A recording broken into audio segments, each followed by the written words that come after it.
A pesar de que somos profesionales, que trabajamos en la educación, no somos valorados, digamos, dentro de un sistema como una organización importante y obviamente tampoco tenemos esa posibilidad de movernos mucho en este sistema. Pero bueno, ese es un tema netamente político. Pero nosotros en la escuela, de acuerdo al estallido social en adelante, ha tenido un impacto brutal. El estallido social nos ha permitido hoy día tener la construcción democrática de una nueva constitución, lo que no había sucedido en muchos años en nuestro país y yo creo que en muchos países de Latinoamérica. Por lo tanto, para nosotros, con errores, aciertos y desaciertos, hoy día nos vamos a enfrentar a una constitución nueva, distinta. La semana pasada, la supervisora mandó un mensaje de WhatsApp el sábado a la tarde porque me habían hecho una denuncia. Fueron los padres y profesores a quejarse a Región Cuarta, la supervisora. Eso fue el viernes. Y el sábado largó un mensaje muy feo que nosotros tenemos que estar en la presencialidad en la escuela, que la jornada reducida es solamente para los alumnos. Eso fue el mandato de ella. Y bueno, así nos tienen y no sé si comparte Lian conmigo, pero hay padres, la sociedad no nos valora. Sí. Se ha escrito mucho sobre el rol de las escuelas, esa idea de las paredes porosas de la escuela, que es muy también de Paulo Freire, de que la escuela no es una entidad cerrada, es abierta, los problemas de la sociedad llegan a la escuela. Claro. Bueno, eso sigue pasando, ahora en virtualidad, pero sigue pasando y es negar eso. Por eso yo creo que siempre hay un castigo hacia las autoridades escolares y hacia los docentes, castigos como por ejemplo de que vayamos toda la escuela a la semana, era como un castigo. Tienen que ir y estar ahí, como si no habíamos hecho nada, como si no estamos trabajando, como si no se está entregando la merienda a los chicos o los materiales. Betty ha recibido trabajos de los alumnos en la escuela. Nosotros nos mantenemos en contacto, tenemos grupos con preceptores, con padres, con alumnos. Y la pandemia obviamente nos bofeteó desde un inicio muy fuerte, porque la educación pública, a los docentes principalmente y a los equipos directivos, no nos dieron nada. No nos prepararon ni nos dieron un computador, no nos dieron internet, no nos entregaron recursos tecnológicos ni herramientas digitales, porque el docente jamás se había preparado para hacer clases remotas, ¿verdad?, virtuales, sin tener la mínima experiencia o herramienta. Aquí los que defendieron un poco este tema y que fueron las bases para nosotros que somos más grandes, ¿verdad? No voy a decir viejos, somos los más grandes en este ambiente, fueron los jóvenes, los estudiantes o los profesores más jóvenes, porque ellos ya vienen con este cosa de la computación y las herramientas y qué sé yo. Ellos fueron los que sustentaron esta parte. Y en sí los profesores más grandes que no tenían esta experiencia tuvieron que asumir así, pero sin nada, así se lo tuvieron que tragar y comer y aprender y aplicar, así ya, ahora, mañana. Y eso obviamente provocó un estrés y una angustia y un temor. Y Mónica dice que ella también pasó por eso, ha sido su vivencia también. Y bueno, y todo, porque a mí me pasó lo mismo, yo casi transpiraba así como proyecto la pantalla, que era lo que yo, fue lo que aprendí, cómo se hace, dónde pongo, a ver, por favor, ayúdeme. Y entre todas las reuniones ya, mira, fíjate acá, pone acá, pincha acá, y al final, bueno, se perdía tiempo, obviamente, pero era parte del aprendizaje. Y digo que la educación pública se mantuvo en pie gracias a los docentes y a su disposición y a su compromiso y a su ética y a su criterio y a su formación y a todo lo que implica un docente. La semana pasada yo me tuve que retirar porque teníamos nuevas directivas de la supervisora y de la delegada de la región de Santa Fe. Sí. Y las directivas nuevas eran que los profesores debían estar presencialmente en la escuela, cumpliendo horario. Y ahí se me desbarató todo, o sea, el profesor que iba a la escuela después no quería hacer la virtualidad en su casa, las clases virtuales. Entonces mandé un mail de las nuevas directivas, de la supervisora, que debían cumplir el horario. Sí. Y los profesores se molestaron bastante conmigo, pero yo cumplía órdenes de la ministra de Educación.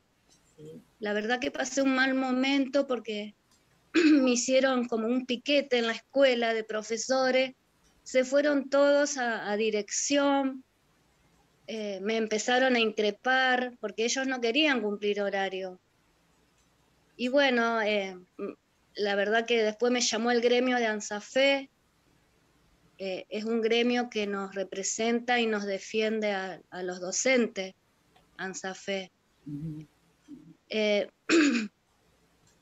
Bueno, la verdad que para mí pasé un mal momento y bueno, no, la verdad que me está enfermando esta situación que me levantó la presión, tengo presión emotiva, llegué a 18 y es re angustiante la lucha con los profesores y no sé qué va a pasar, no, la verdad que no sé, es una incertidumbre porque el lunes no sabemos si volvemos o no.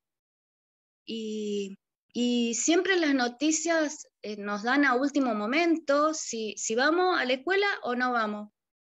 Que es muy angustiante porque podemos dar fe que las circulares del ministerio llegan viernes a la noche cuando uno quiere descansar, ya terminó la jornada laboral, o sábado, domingo, lunes feriado, en los momentos de descanso llegan las circulares a las escuelas. Eso es, yo creo que ha sido lo más desgastante de este último tiempo. Sí. Uno se prepara para descansar y llegan esta información que te angustia muchísimo, te estresa. Sí. Es lo que hablábamos el sábado pasado, bueno, en reuniones anteriores, de querer que el docente esté ahí en la institución, pero no queda claro qué es lo que tiene que hacer. ¿Qué hay que hacer en la escuela? Yo creo que si vamos a la escuela, que sea con un propósito.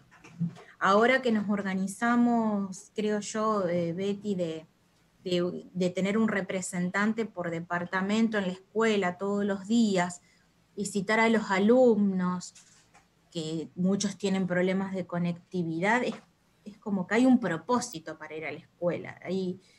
Hay algo que nos convoca y que son esos chicos sin conectividad.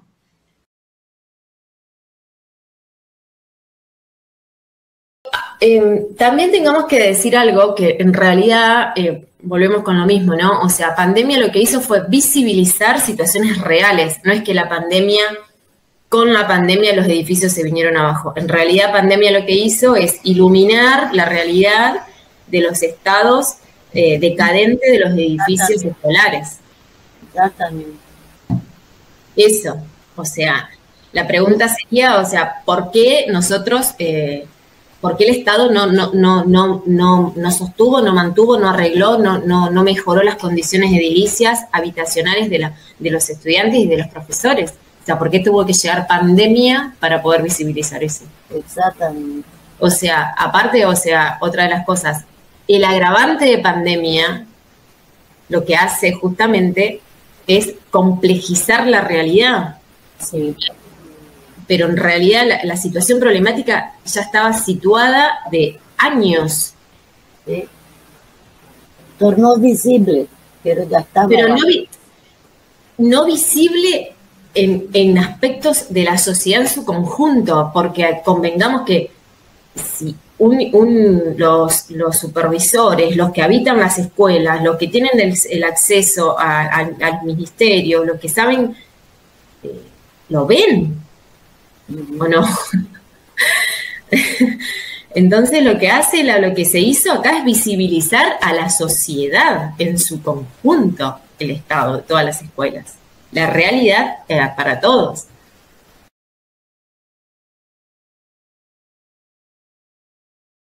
O governo do estado anunciou ontem à noite que na segunda quinzena de abril, os profissionais da educação irão começar a ser vacinados, entram no grupo de prioridade.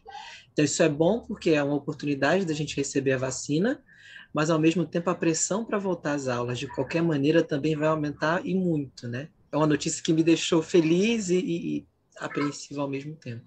Estou gravando esse vídeo para falar do dia que eu tomei a vacina, qual foi a sensação que eu senti, como eu fiquei.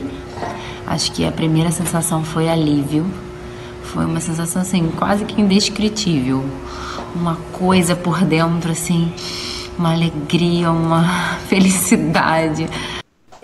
Yo al principio tenía miedo de vacunarme, así que no me había notado y bueno, después entré en miedo y bueno, hace poquito me vacuné.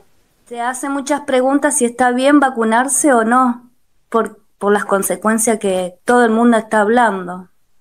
Así la sentí yo a la vacuna. No, yo no tuve miedo, yo fui muy emocionada, yo estaba decidida a vacunarme. Pero también en parte tiene que ver con que, bueno, yo les había comentado, en noviembre, diciembre, en mi hogar tuvimos coronavirus, mi mamá estuvo internada con neumonía bilateral, entonces ya habíamos vivido en carne propia lo que significaba el COVID. Yo quería que llegue la vacuna y cuando no llegaba el turno, porque primero fue llegando, recuerdo que en nuestra escuela, en el Victoriano, primero llegó como a las profes más grandes y el resto estábamos ahí esperando, entrando a cada rato a la página a ver si nos llegaba el turno. Y yo me terminé emocionando porque aparte, no sé cómo es en Brasil, pero la atención está todo muy bien organizado. Hay como un ambiente, en cierta forma, festivo, por así decirlo, de las personas que se fueron a vacunar. Yo sinceramente me emocioné mucho, lagrimeé un poquito mientras esperaba. Así que bueno, no, yo fui muy contenta. Había también ahí implícitamente una cierta obligatoriedad, sobre todo aquellos de educación, ¿no? En el caso de que vos no estés vacunado, perdías algunos, no sé si a llamarlo beneficios, pero algunos derechos en los cuales no se te limitarían, ¿sí? En el caso de que no tengas la vacuna.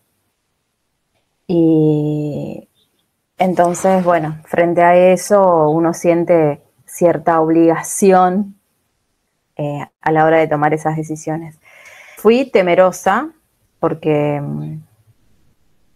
uno guarda cierta desconfianza yo lo sentí así. No sabía qué me iban a poner, no sabía si mi cuerpo, no iban a desarmonizar mi cuerpo, que mi cuerpo estaba en armonía. Entonces esos miedos los tuve.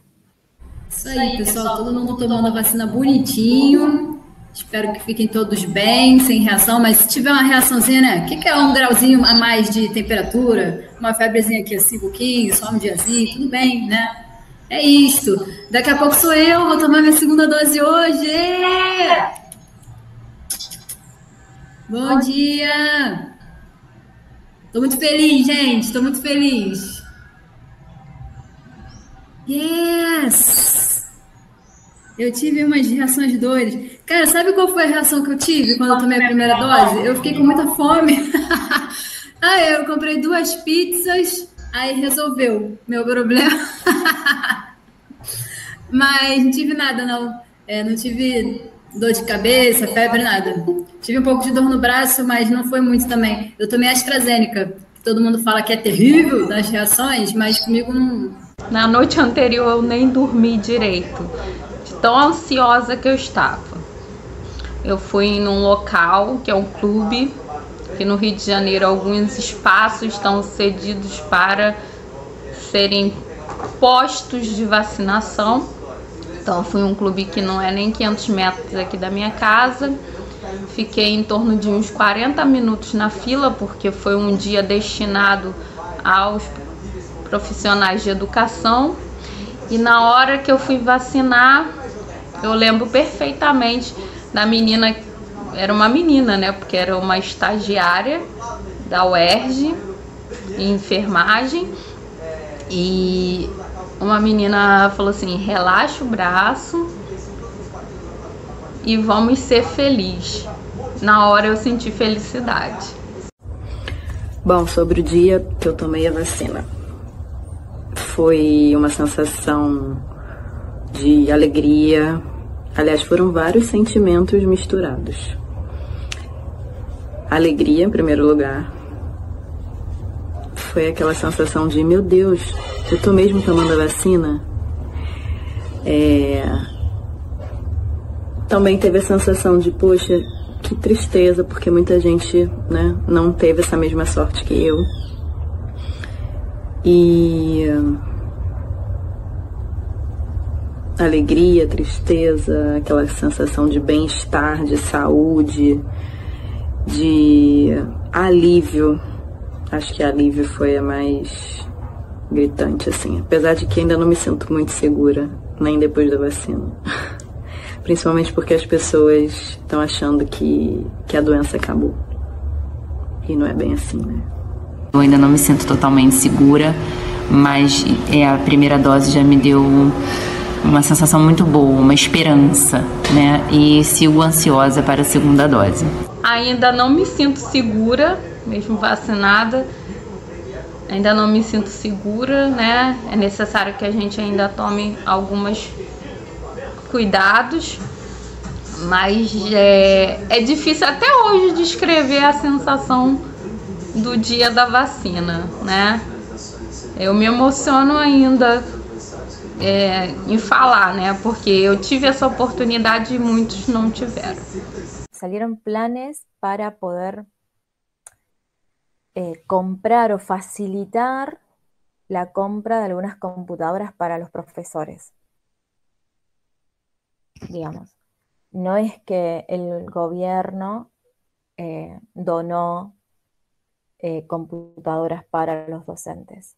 Eso se hizo años anteriores y algunos docentes aún la conservan a la computadora, pero no todos. Imaginemos que el del 2012 a la fecha son 10 años prácticamente y el plantel docente a nivel país fue mutando, ¿no? Entonces, no todos tenemos, yo por ejemplo no la tengo. Cuento con mi próprio dispositivo. Na minha escola não chegou essas aulas online todas, elas não aconteceram. Então, mesmo no município do Rio, de uma escola para outra, o trabalho foi totalmente diferente. Então, o meu trabalho era totalmente voltado para o WhatsApp. Eu estava o tempo inteiro conectada no WhatsApp e com os pais. Os meus alunos, não sei a idade, a faixa etária dos alunos desses professores, mas eu não falava com os meus alunos, eu falava com os pais dos meus alunos. E para conseguir acontecer um encontro online, uma videochamada, realmente tinha essa questão do horário, né? E eu tinha que saber o horário que algum responsável estaria em casa para conectar a criança.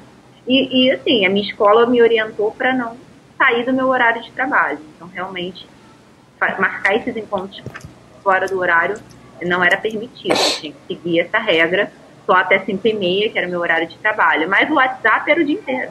Se deixasse, era sábado, domingo, final de semana, depois do horário, à noite.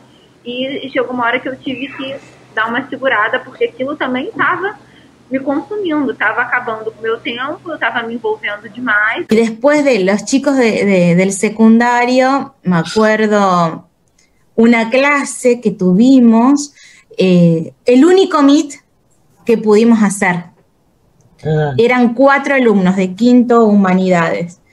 Y participaron hasta los padres en esa clase. Se sentaron a escuchar la clase con los chicos, porque había uno que estaba un poco revoltoso, entonces la mamá lo retaba que preste atención. Y Daniela, lástima que no está para contarlo, Daniela le dijo, señora, siéntese.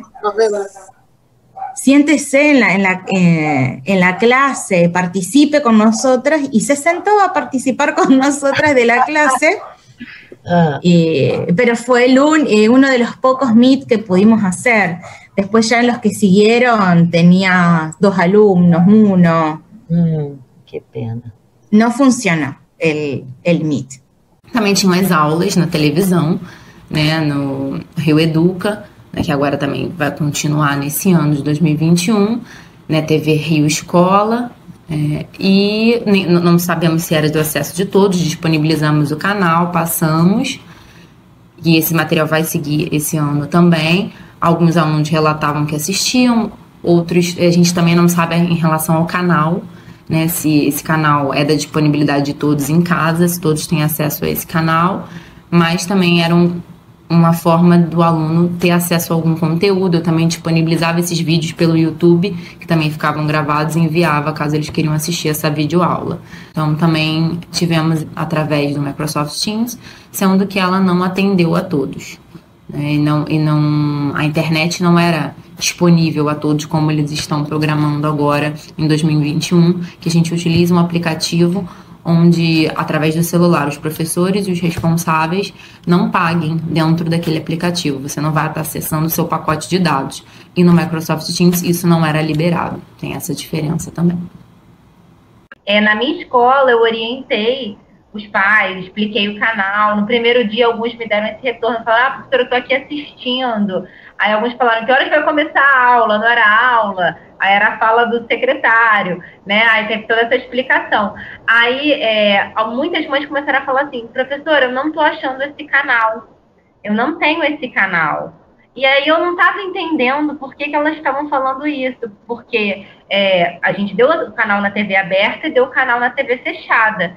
E eu falei, mas você não está encontrando no controle? Eu fiquei tentando orientar e fiquei encasquetada com isso.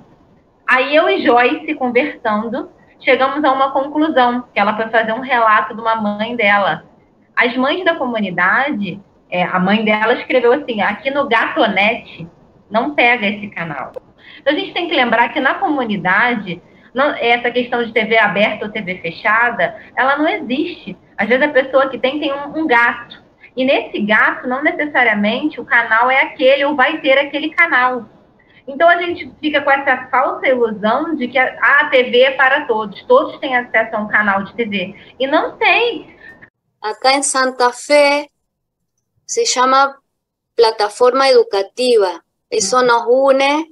Y en época de no pandemia, todos los directivos, había reuniones en escuelas grandes, y estábamos todos los directivos de toda la provincia.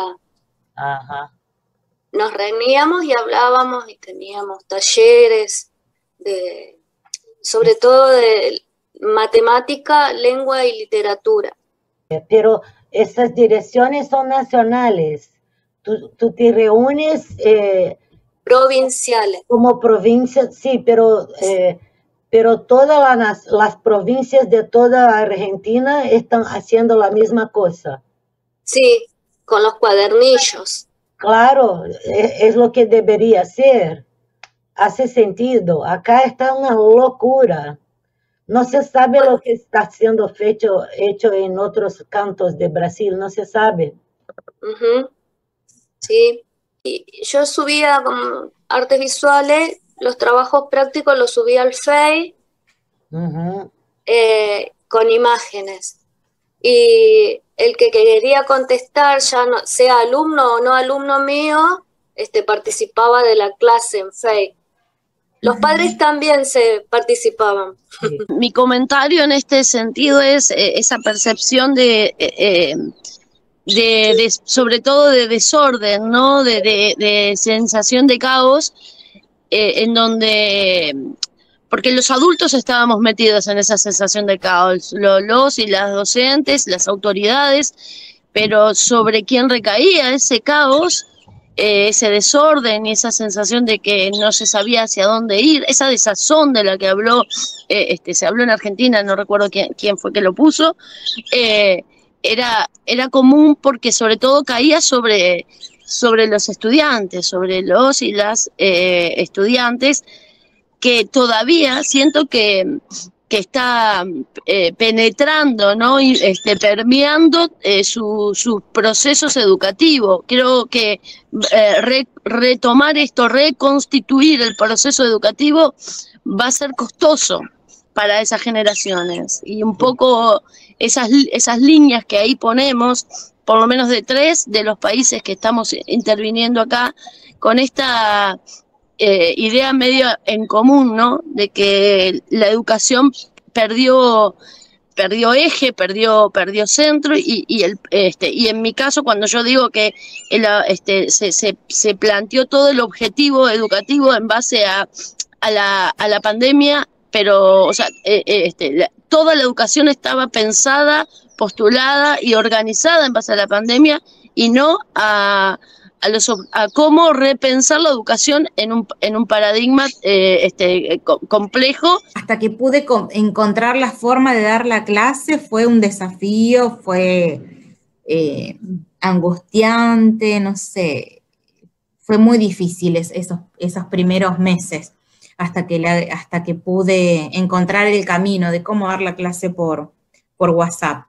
Y después terminó siendo, a pesar de las limitaciones, terminó siendo un lindo espacio de intercambio. No tuve ningún problema con los alumnos, ninguno se desubicó o tuvo comentarios desafortunados. Ay, ni siquiera se pelearon entre ellos, por lo menos en los grupos que yo tuve. Terminó siendo un grupo en donde se daban aliento, sobre todo los adultos que terminaban 5º año, se daban aliento entre ellos para continuar, de hacer el último esfuerzo para lograr la meta, de conseguir el título, o sea, se iban apoyando entre ellos. Y también, por ejemplo, que lo comentaba en mi video, también era el momento en donde, bueno, me acuerdo que un alumno se había quedado sin casa y tenía que encontrar una casa para alquilar, y se ayudaron entre los compañeros. También muchos se convirtieron en emprendedores. En emprendedores o sea, en donde ellos podían vender alimentos, artesanías, algunos inclusive desinfectantes. En este contexto de pandemia, y se convirtió también en la clase en un lugar de venta. De venta y de promoción. ¡Qué legal! Entonces, a la par que llegaban mis clases, aparecía alguna publicidad de vendo esto, Fue muy interesante. Los profes tenían que, estamos con el computador en la mano, otros que tenían guaguas con el pie, con el coche, ¿cierto? Otros con la olla, el coche y el computador, y estábamos así como ya casi locos. Y fue muy estresante porque los tiempos no se respetaron. Si te citaba una reunión tenías que estar, si tenías médico no podías ir, además que tenías que pedir permiso y que la cosa virtual y que no sé, era toda una cosa, por todos lados era problema, obstáculo, y los niños además, ellos también fue un tema poder conectarlos, hacerle los correos, el celular, porque además no tienes computador, o sea, ahí fue una realidad triste para nosotros, y ahí obviamente las brechas fueron mucho más amplias, porque nuestros niños no tenían computador, nadie. Con suerte los de séptimo y octavo, porque aquí el Estado les regala computadores. Pero los pequeñitos y los de primer ciclo, nadie. ¿Qué tenían? El celular de la mamá, el celular del papá. Pero resulta que los papás, cuando trabajan, se llevan los celulares. Entonces tuvimos que gestionar que chip, que celulares viejos, que recogíamos, que juntaban computadores que a veces uno ya daba de baja, ya arreglémoslo, y así poder empezar a reunir primero en la conexión de los niños y las niñas. Fue tremendo. Habitar la casa, si bien pandemia nos hizo quedarnos en casa, fue distinto la forma de transitarlas. Entonces yo a veces, que estoy mucho tiempo en casa, antes de ir volver a las escuelas en la presencialidad, uno está mucho tiempo en casa, pero al mismo tiempo no está en casa. Es como contradictorio, ¿no? Esto de estoy pero no estoy. Entonces, sí, a veces añoro estar en mi casa, pero estar en contacto con mi casa, no estar un espacio físico y en realidad estoy en otro lado. Entonces, sí, quiero cuidarla, quiero limpiarla y a veces no puedo. Y estoy en mi casa y no puedo hacerlo. Entonces, eso también es fuerte, porque uno de afuera dice, pero dale, no salís nunca, no. Es que quiero estar porque no lo estoy habitando de la manera que quiero o que necesito. Porque uno, honestamente, o sea, uno pasa horas sentado frente a una pantalla y te absorbe, es como que te succiona y cada vez te anclas más. Y yo lo pensaba el otro día porque mis hijas me hicieron un reclamo y cuando ya los menores te hacen un reclamo, es un sacudón. Y eso duele también. Duele, te ponen en una encrucijada porque amo lo que hago. Amo enseñar. Amo ser docente.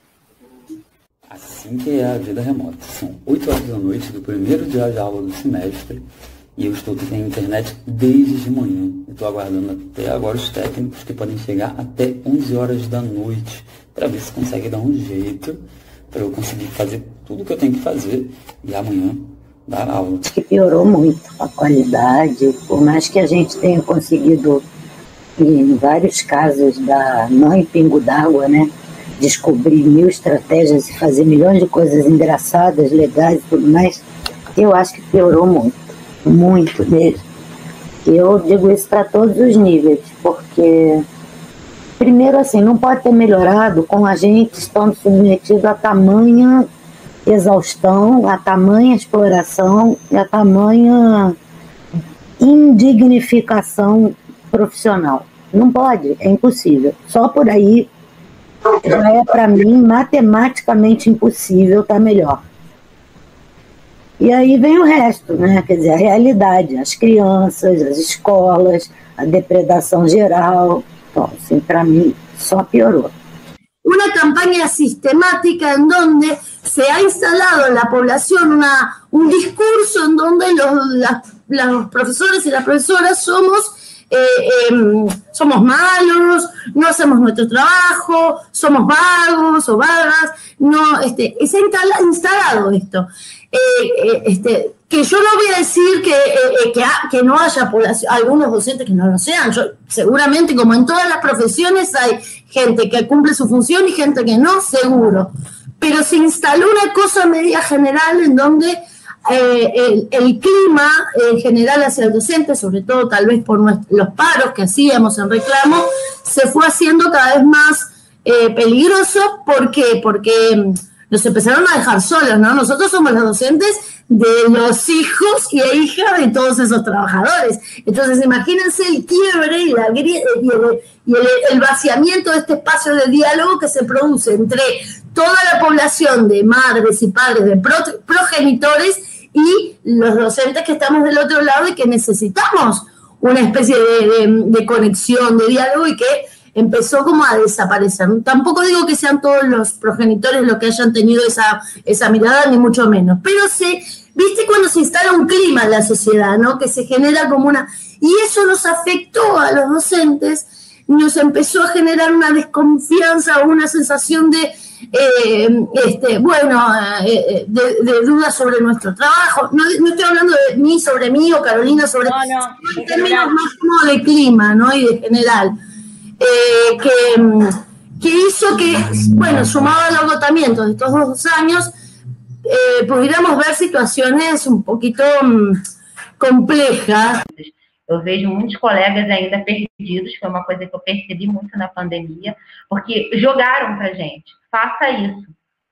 E quem é mais jovem, está um pouco mais antenado, correu atrás, pegou, não teve muito problema. Mas eu tenho colegas de 50, 60, que estão à beira da aposentadoria e nunca lidaram com essas ferramentas, não tiveram nenhum treinamento, e sabem mexer no básico para o dia a dia deles, nunca se viram na obrigação ou na necessidade de aprender. E agora eles estavam perdidos. Eu tenho um colega de quase 60 que estava indo na escola pedindo ajuda para todas as pessoas. Quem pode me ensinar? Ele não era para estar na escola, mas ele queria tanto, e ele estava se sentindo mal por não estar conseguindo postar e não saber o que fazer, que ele estava indo à escola, se arriscando, pedindo ajuda. E aí eu fui ajudar, tentar ensinar ele a mexer no aplicativo, ele ficou todo feliz, ele conseguiu fazer algumas postagens. Então eu vejo que é isso. Chegou de uma maneira, mas chegou de uma maneira muito jogada.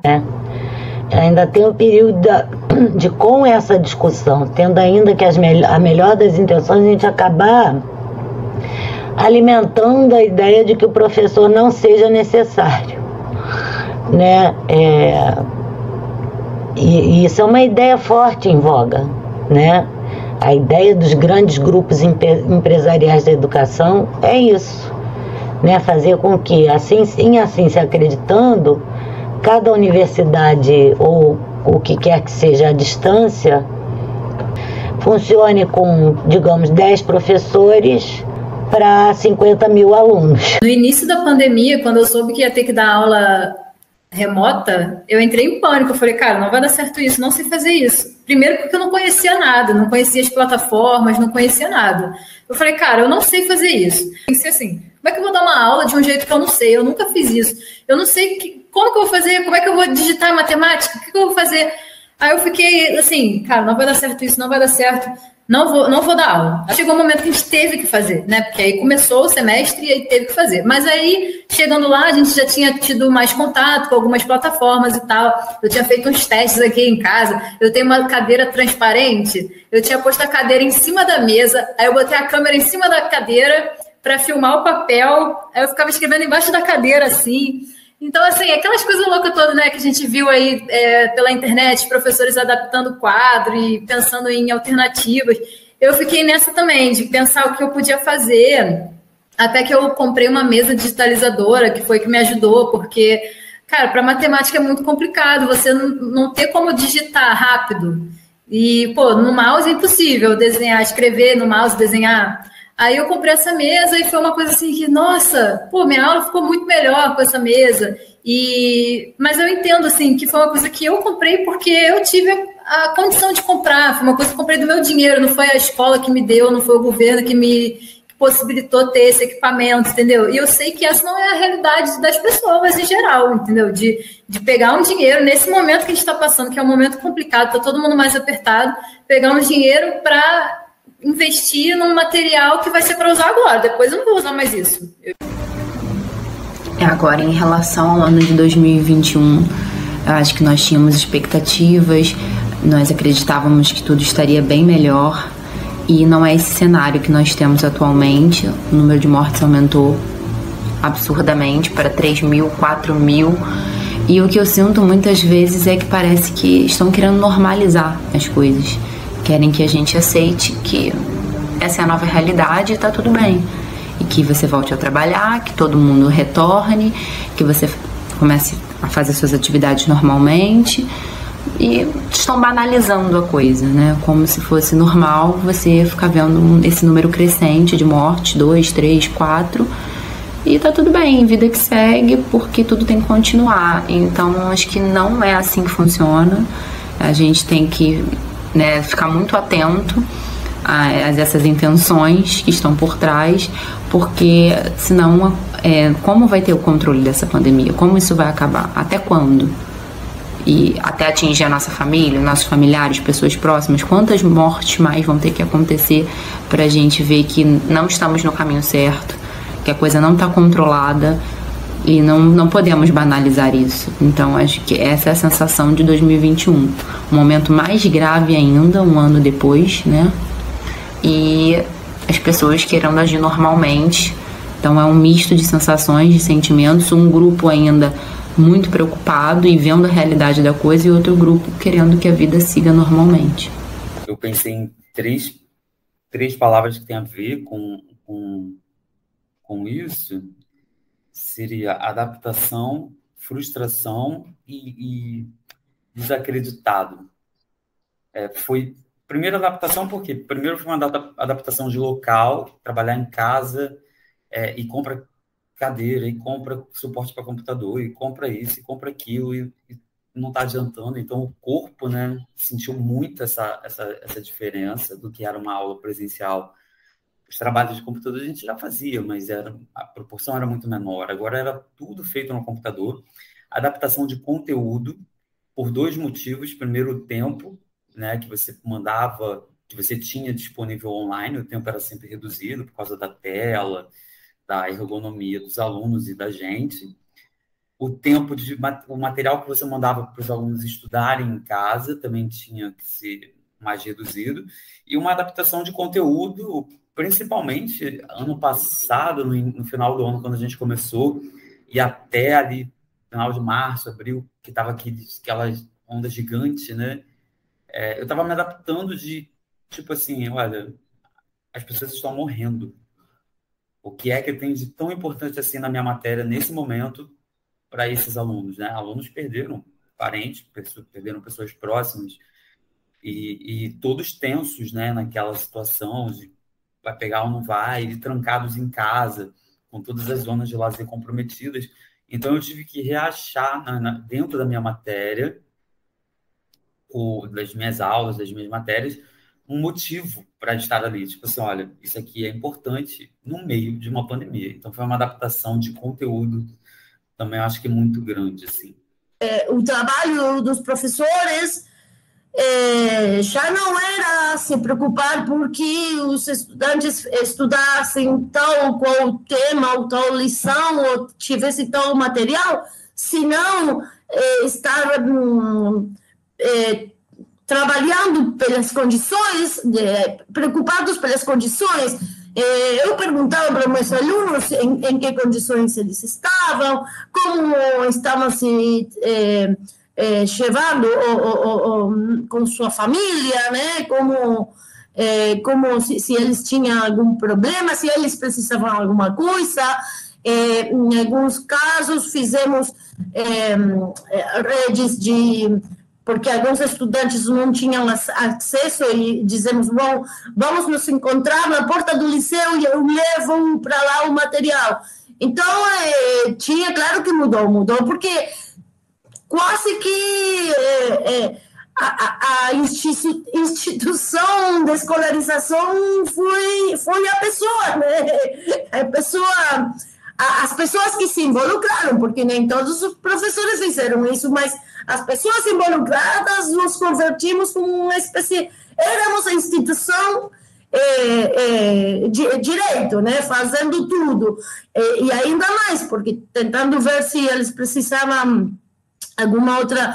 A minha preocupação é que eles estivessem sofrendo violência intrafamiliar, né? Porque pelas condições de fechamento, isso era uma bomba, podia acontecer. Então, tentar ver se eles estavam sofrendo violência intrafamiliar, se eles estavam... então, alguns me escreviam, porque, de fato, o que podiam fazer era escrever-me um e-mail, e alguns deles falavam com um pouco mais de confiança, e falando da angústia, o pai que perdeu o seu trabalho, estar todo o tempo fechado. Então, tinha muita coisa. Então, meu trabalho já não foi ensinar literatura, não? Eu não estar conseguindo alcançar muitos alunos, sabe? Da gente não conseguir material que seja suficientemente legal e interessante para o cara olhar aquilo e falar, não, eu vou assistir. Eu sei que tem N razões para ele não estar assistindo, mas alguns estão simplesmente achando chato aquilo ali, entendeu? Porque já falaram, eu pergunto, eu sempre falo, quando eu vejo que não está aparecendo muito, não está enviando a atividade, a primeira coisa que eu faço é perguntar, você está bem? Primeira coisa que eu faço, porque eu já recebi uma série de respostas assim, tipo, aquele oi, tudo bem, que a gente manda assim, oi, tudo bem? Agora é sério, quando você pergunta, oi, tudo bem? A pessoa te responde, não, minha mãe morreu ontem de Covid, uma coisa assim, sabe? E aí você começa a ficar assim, caraca, e eu tô querendo que o cara entenda matemática. Mas, assim, por outro lado, eu tô na escola, eu preciso meio que tentar fazer com que ele entre naquele estudo de alguma forma. Então, a minha frustração, às vezes, vai muito nesse sentido de não conseguir alcançar muitos estudantes, sabe? Às vezes de não, sei lá, de não estar conseguindo tornar aquilo ali prazeroso para ele de alguma forma, ainda que eu entenda que é um momento difícil de alguma coisa ser prazerosa, né? Com tantas dificuldades. Pelo menos nesse lidar, com esse trato com a tecnologia, eu consigo vencer esse obstáculo. Mas claro que fica faltando, né? E assim, a experiência com a tecnologia, ainda que tenha sido muito boa, me mostra a cada dia que ela está muito longe de ser suficiente, de responder aquilo que eu considero educação. Eu acho que o que a gente faz é um quebra-galho, não é educação. Não é. Educação, para mim, requer olho no olho, requer aquele dia requer conexão verdadeira, não essa virtual. Né? Essa conexão da gente poder perceber quando alguém está chorando quietinho no cantinho. Né? Quando alguém está chorando por dentro, né? Ou quando alguém está rindo por dentro, feliz da vida, com aquela aura de uau, algo muito especial aconteceu. E de isso trazer e contagiar a turma inteira. Né? Isso, para mim, é educação. A educação tem que ter afeto. Né? E a tela, às vezes, não permite que esse afeto venha. Então, assim, apesar de, tecnologicamente, o desafio não ter sido grande para mim, eu acho que o desafio está posto para todos nós, como professores e como estudantes, a futuros professores, de que a gente não pode engolir isso, não pode deixar que esse sapo seja enfiado goela abaixo dentro da gente, e a gente não pode permitir, em hipótese alguma, que o que há de mais precioso, que é o toque, o olho no olho, o abraço, né, a possibilidade de misturar palavras com gestos e de fazer com isso a verdadeira educação, que é aquela que humaniza, aquela que educa para o mundo, para a cidadania, para a construção de outras possibilidades. Isso não se dá pela tela, isso se dá mesmo no calor humano, do toque, do abraço, do olhar. Sempre tento pegar um gancho do que eu falo com eles, como é que foi a semana, né, aqueles 5 minutinhos iniciais, para poder tentar levar a aula nessa motivação, né, escutar um pouco eles para ver o que eu posso, nessa realidade, né, que eles têm muito a trazer, que eu posso inserir dentro daquele conteúdo que eu quero dar para a sala de aula. Então, essa tem sido as minhas motivações, né? Eu acho que o primeiro impacto é uma aula sem muita emoção, sabe? Uma aula meio sem alegria, porque é muito difícil ser alegre sozinho, né? E a gente fica muito sozinho. Como a gente já falou várias vezes aqui, a gente fica falando por uma tela preta, né?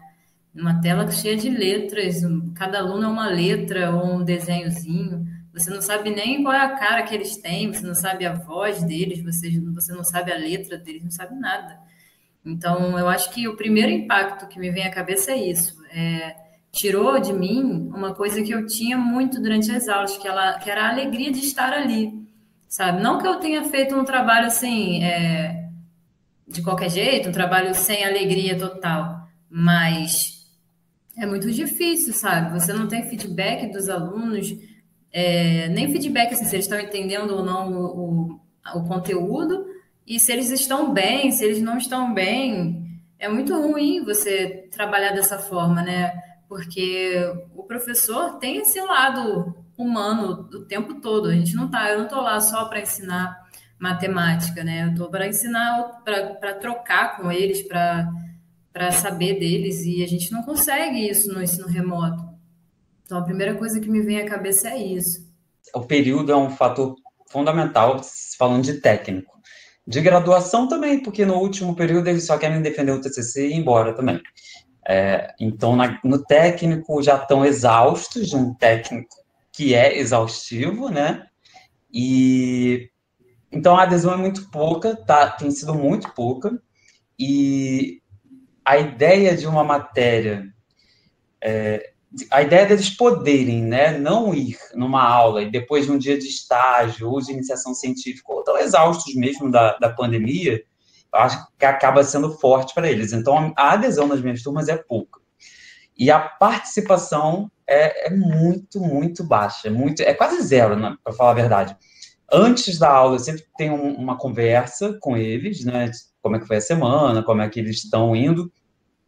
Só que aí eu faço diferente. Já que são poucos, eu chamo um por um. Igual eu faria na sala de aula para, né, nome por nome, e você, fulano, para ver... para eles, pelo menos, ou arrumarem a desculpa do microfone, né, estou sem microfone, aí bota assim, um ok, ou para eles falarem alguma coisa, mas aí alguns falam mais, outros menos, depende da turma, depende do curso, mas a participação é muito, muito baixa ainda assim. E eu falei, poxa, eu preparo tanta coisa, não sei o que, quero manter vocês estudando, tal, não sei o que, chateada, reclamei pra caramba. Aí na aula seguinte reclamei essa coisa da câmera, que eu falei, só vejo letra do sobrenome. E quando eu entrei na sala ainda não estava gravando e não tem esse registro. Eles pegaram a minha foto e todo mundo estava com a minha foto na câmera. Eu falei, vocês são demais, né? Então são essas pequenas coisas, né, que motivam, né? É óbvio que eu levantei da cama chateada, vim aqui, não tinha a mínima intenção de abrir a câmera. Eu falei, já que ele não abre, também não vou abrir. Mas quando eu me deparei com a minha foto em cada um, foi engraçado. E eu sinto falta disso, de ver letras e não pessoas, não vejo os olhos, não vejo o rosto, não vejo se está viajando, se está prestando atenção ou não. E não tem, não só na sala de aula, não tem o entra e sai dos corredores, né? Não tem aquele sobe e desce das escadas. Ai, Thiago, aconteceu isso, aconteceu aquilo, ele está chorando, e está rindo, e vem contar uma coisa, e arrumou um estágio, e está nervoso porque vai para uma entrevista de estágio. Essa falta, isso não estar acontecendo, está me deixando muito, muito triste, porque eu acho que aumenta ainda mais a desigualdade social para os alunos que já estão numa posição vulnerável e que são muito mais propensos a desistir, a abrir mão, né, dessa caminhada da educação. Essas são as minhas frustrações com o trabalho remoto. Difícil cuidar da saúde mental passando por isso tudo, né? Não tem terapeuta que aguente, né? Não tem alternativas que você faça, autocuidados que você faça que te deixe ali, né, numa estrutura. O máximo que a gente consegue entender é que todo mundo está mal e a gente tenta se ajudar, né? Tá todo mundo não digo que está todo mundo no mesmo barco, porque tem gente que está no iate, nas lanchas, a gente está lá no barquinho, sofrendo as tribulações do que acontece lá no mar, né? Fazendo aí uma analogia. Mas é muito complicado. Eu entendo, né, que nós, professores, somos um pouco psicólogos, pais, mães, né? E a gente tem que estar, às vezes, um pouco mais centrados, mas essas coisas sociais deixam a gente muito abalados, né? E é difícil manter a saúde mental, é bem difícil. A gente está tentando, né? Porque desistir não existe no meu vocabulário. Então, a gente está ali. Eu me vi assim, né, no início, meio desesperada, mas agora eu já me adaptei, assim, mas às vezes eu também tenho essa vontade de morrer, principalmente nas turmas que ninguém entra em contato, ninguém responde, ninguém participa, ninguém nada, parece que você está falando sozinho o tempo todo. Eu até, não sei se agora é o momento, mas eu até separei aqui uma frase que tinha nesse texto que a gente leu, né? Que estava dizendo assim: ser docente é criar vínculo com o aluno. Aí eu pensei, cara, que vínculo que a gente está criando agora? Com que aluno? É um aluno que não tem rosto, é um aluno que não tem voz, é um aluno que nem mesmo tem letra.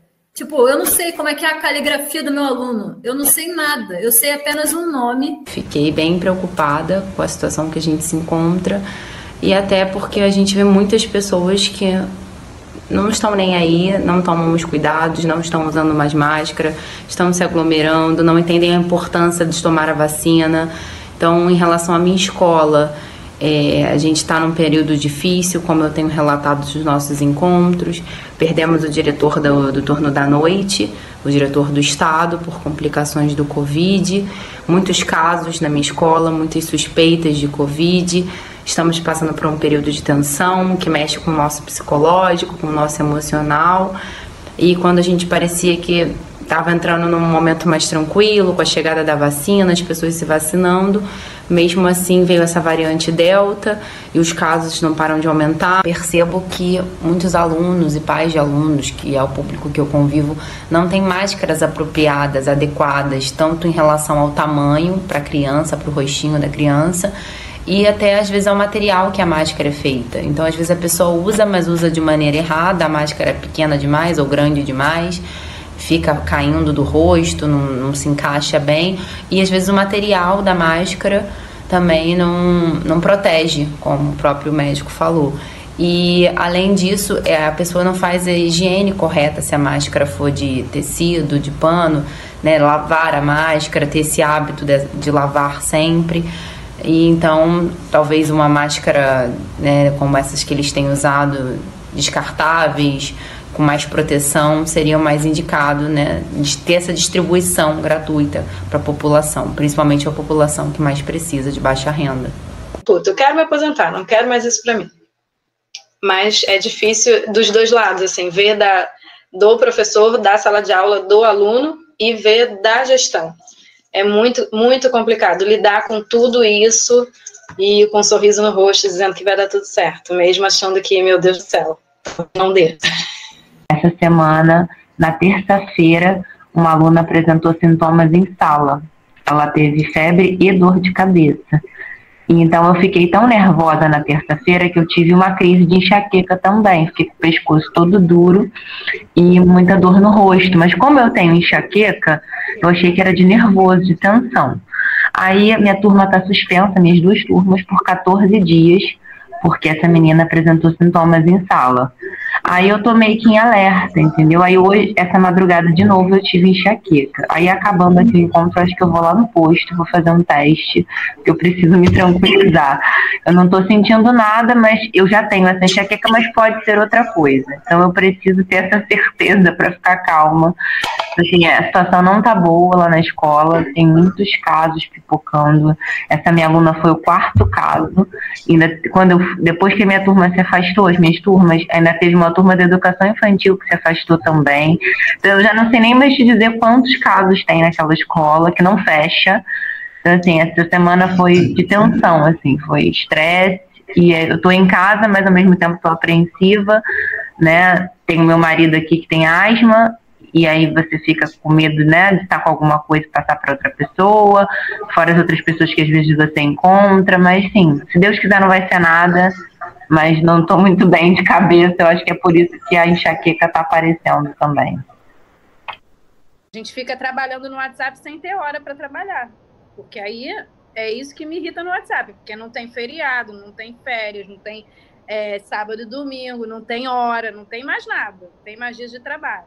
E isso aí não é na pública, na particular também, né? Que ano passado eu passei por isso, que eu só trabalho 3 vezes na semana lá, e trabalhei de segunda a segunda sem ter hora, né? E esse ano eu também falei como a Alana, esse ano eu me prometo ir devagar, porque senão eu vou pirar. Eu não vou pirar por causa de trabalho, porque a minha família vale muito mais do que o meu trabalho, a minha vida vale muito mais do que o meu trabalho, né? Eu acho que a gente sempre coloca umas prioridades assim de trabalho. Eu sempre falei, nossa, meu nome é trabalho, não me vejo fora do trabalho. E hoje eu vejo que eu gosto muito mais de ficar em casa, porque eu tive a experiência de ficar em casa. Apesar de ter sido uma experiência enlouquecedora, os 3 em aula online e eu tendo que trabalhar. Mas eu gostei de ver meus filhos crescerem, né? Coisa que nunca eu tinha visto antes. E como isso foi importante para mim. E hoje eu quero priorizar, eu quero ter outras prioridades, porque a minha prioridade sempre foi o trabalho. Bom, uma das principais coisas que eu gosto de fazer quando eu atuo em casa, sem nenhum afazer doméstico, né, ou nem nada do trabalho, é sentar na minha janela, seja na mesinha ou seja na rede, né, ficar próximo da janela e tomar meu cafezinho ou meu café com leite e ficar lá aqui olhando lá para fora, refletindo, ou lendo, ou escrevendo, fazendo alguma coisa desse tipo. É a melhor forma de relaxamento que eu costumo ter dentro de casa. De noite, uma cervejinha na janela, um vinho na janela também vai muito bem. Mas agora, de tarde, está na hora do café. Esse sou eu fazendo uma das coisas que eu gosto de fazer, que é correr. Tá bom? Eu gosto de relaxar, eu gosto de pensar um pouco na vida, ou às vezes só aproveitar mesmo para ficar no momento presente. Eu estava em casa bem ansioso com a questão da volta, hoje para o laboratório, para o híbrido, pensando como é que vai ser para colocar em prática tudo que eu aprendi nesse período de quarentena, de isolamento, de trabalho remoto. Mergulhei em muitos ensinamentos, internos e também externos, muitos cursos, uma pós-graduação, os nossos encontros no projeto da pedagogia são sempre muito construtivos. Eu estou um pouco curioso e ansioso para saber como que vai ser colocar isso aí em volta, colocar isso aí em prática. Não vai ser perfeito, mas eu acho que dá para ver, tentar acompanhar alguma evolução, vamos ver.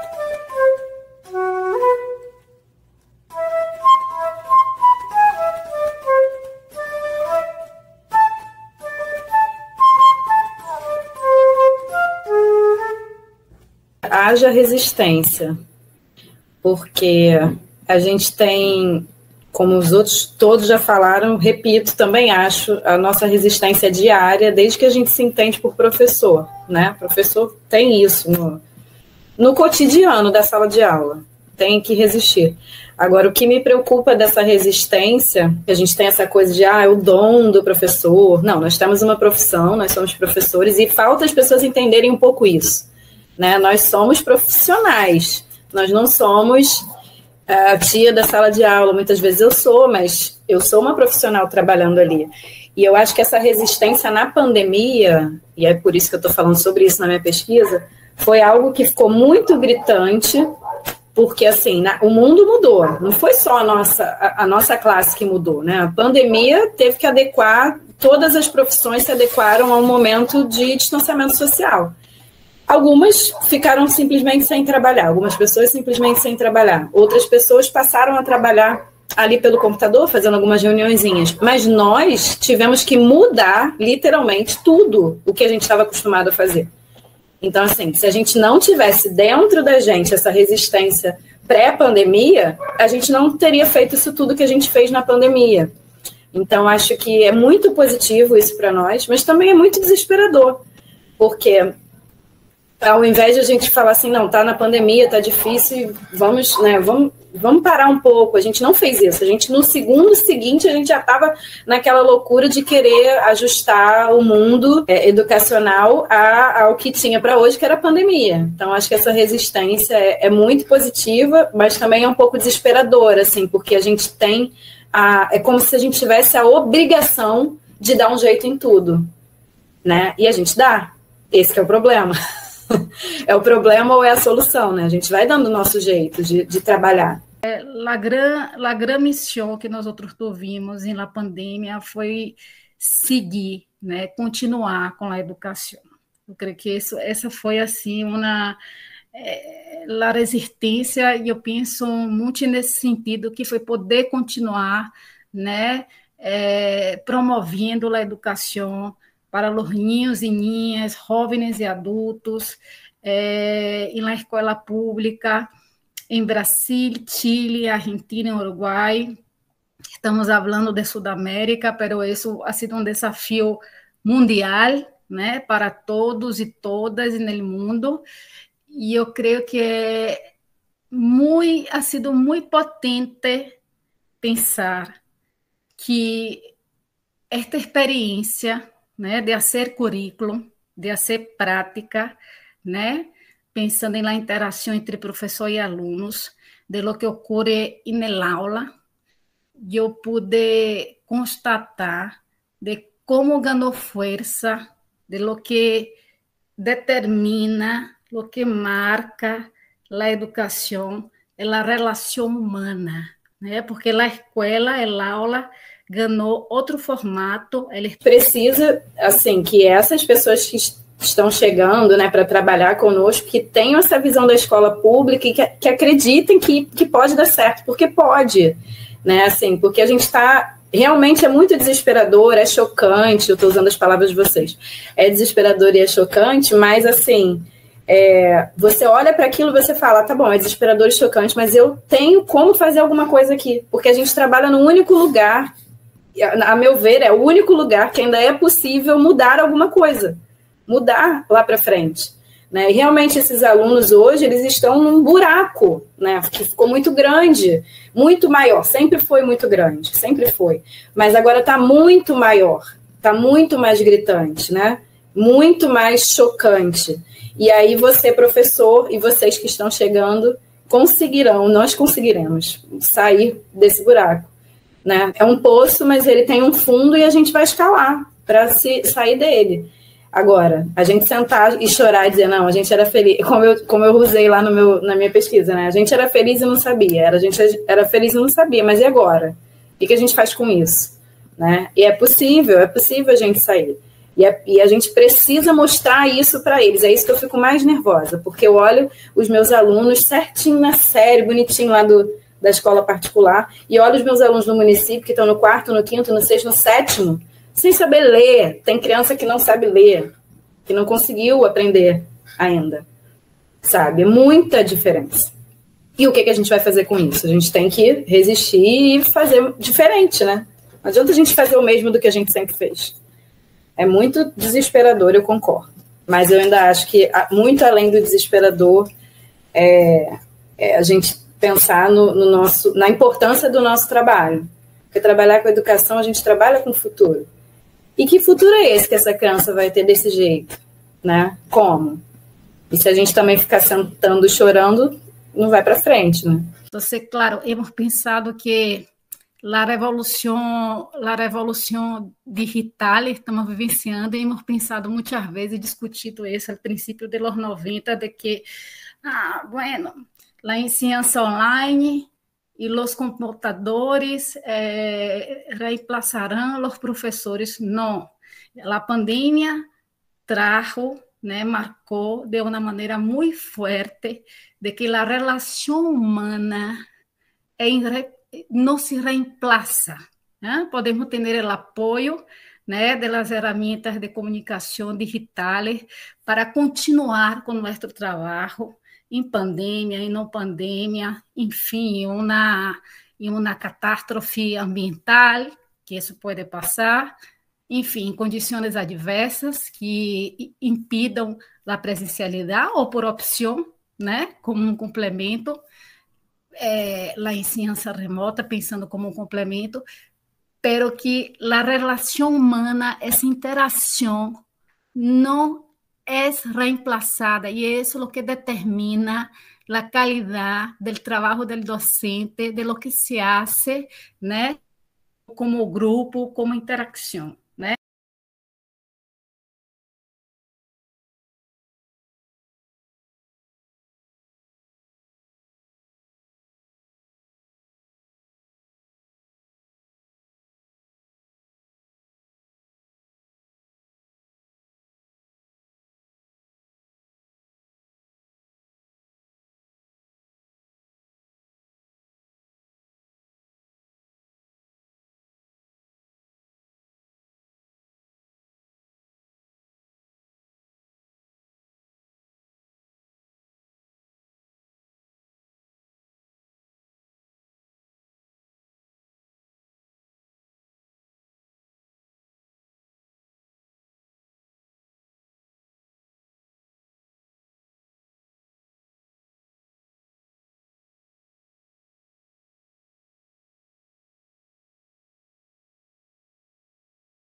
Sempre que temperei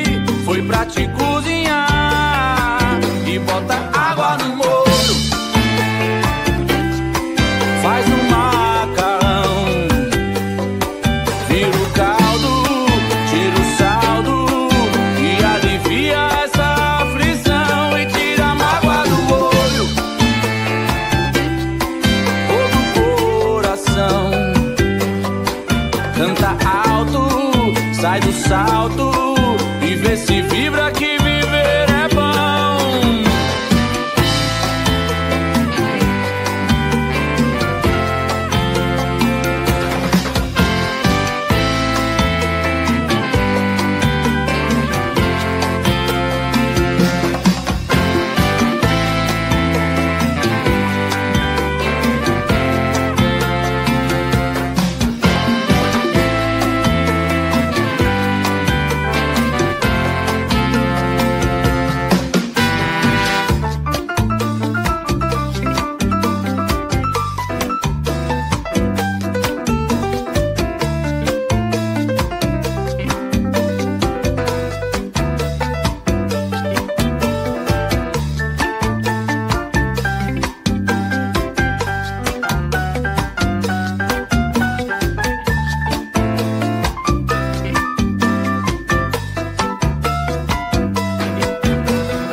Nunca vi correr sem se cansar.